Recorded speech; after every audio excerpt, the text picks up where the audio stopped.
Bada Kintunde Johnson joins us now. Bada, good to have you on the program. Good morning.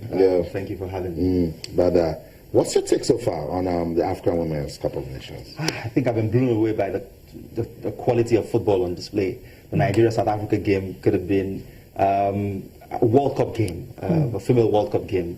It was high octane, high energy, the quality of football, quality of passing, the quality of movement, the chances they were creating. I was scared the way the South Africans were playing. I thought that technically they looked like the better team, but Nigeria had the better individuals, and that was what proved, the difference. Ultimately, you saw how that free kick was won at the edge of the box. The way what's her name now tried to weave her way through legs before she was fouled, and then Oparanoze just blasted that free kick into the back of the net. It was always going to be a game of tight margins. Nigeria just edged it because we had better individuals, but the South Africans keep growing. And we can't overemphasize the fact that the gap between Nigeria and the rest of Africa has been significantly bridged. And we've got to keep improving we intend to stay ahead of the pack. Yeah, because we've seen input from people from things like South Africa, Ghana, Cameroon, Equatorial Guinea. To even think about it, that the Super Falcons didn't make it to the last two Olympics makes you worried. Absolutely, and the last Olympic Games as well.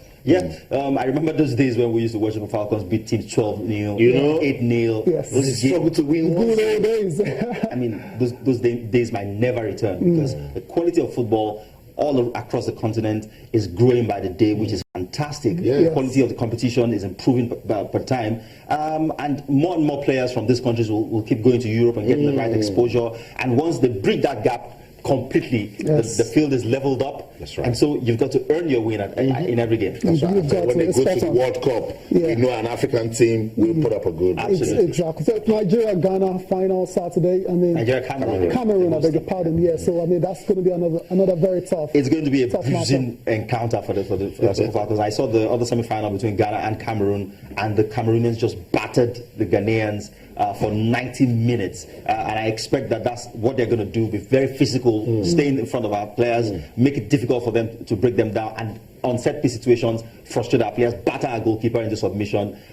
So we've got to do double, whatever it was that got us past South Africa to win. Yeah, and the referee surely has to be a very strong one. Definitely, there's got to be you would expect some sympathy to the home team, but if we play well, I know that we have the individuals to break down our Cameroonian team and win. Now, before we go to the papers, Austin, Tunde, let's have a look at the games that were played in the EFL Cup yesterday. Arsenal fan, we all know that, and they lost against Southampton by 2-0 at Emirates. You're not a very happy fan. No, I'm not, because I can't for the life of me understand why Arsene Wenger will field that side that he put out yesterday against a top quality side like Southampton. 2 seasons ago, in the same competition, it was Southampton who came to the Emirates and put out Arsenal from the EFL. On that occasion, a certain Alexis Sanchez actually opened scoring for Arsenal, but the Southampton guys rallied back. I remember Victor Wanyama on that night having a monstrous game in the middle of the park. And this Southampton team has always been top quality. And then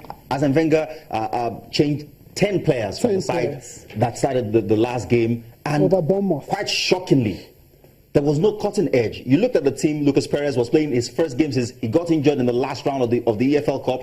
Hadn't had a run out anywhere, and then you throw him at the deep end against a team of that quality that played arguably the strongest 11. It was always going to be a tough night for Arsenal. They had a lot of possession, mostly in useless areas of the pitch where they couldn't hurt Southampton. And when Southampton had the ball, they were always going to break very quickly. The pace of Shane Long, and you saw that goal from Classy. The first goal, an absolute belter, unstoppable shot. Second goal, it was a former Chelsea man, a man who started the Champions League final. Chelsea won. So it was experience. It was a lot of experience on the pitch for Southampton, a lot of quality on the pitch for Southampton. Arsenal just didn't have any answer for that. And Southampton were deserved winners. They could have won by 4 or 5 actually on another day. So Arsenal can't have any complaints. Arsene Wenger can't have any complaints. And it's no surprise. This is the only domestic honor that Arsene Wenger has never won. And he may never win it if he continues this way. Okay, there was another game played last night. That was between Manchester United, West Ham United. That one ended 4-1. Braces from Anthony Martial and Zlatan Ibrahimovic. Semi-final fixtures confirmed already. The draw was done immediately after the game. And it's going to be United taking on All City. It's a 2-legged affair. And Southampton taking on Liverpool. This match is scheduled for January the 9th. Return legs January the January, yeah, the 23rd.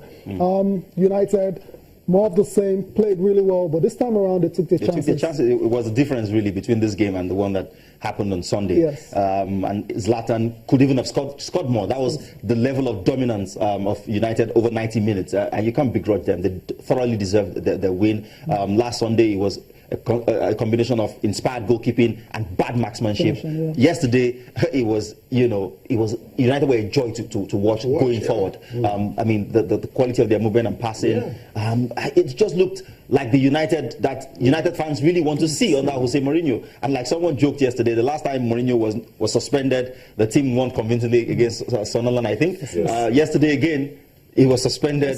They won convincingly. Maybe let's keep him in the stands. Let's keep him in the stands. Let's break this down. Agents, front page of the Complete Sports. Agents, Mikel's Chelsea exit is 50-50. In a minute, I want to understand, why is it 50-50 at this point when we understand he needs to start playing competitive football?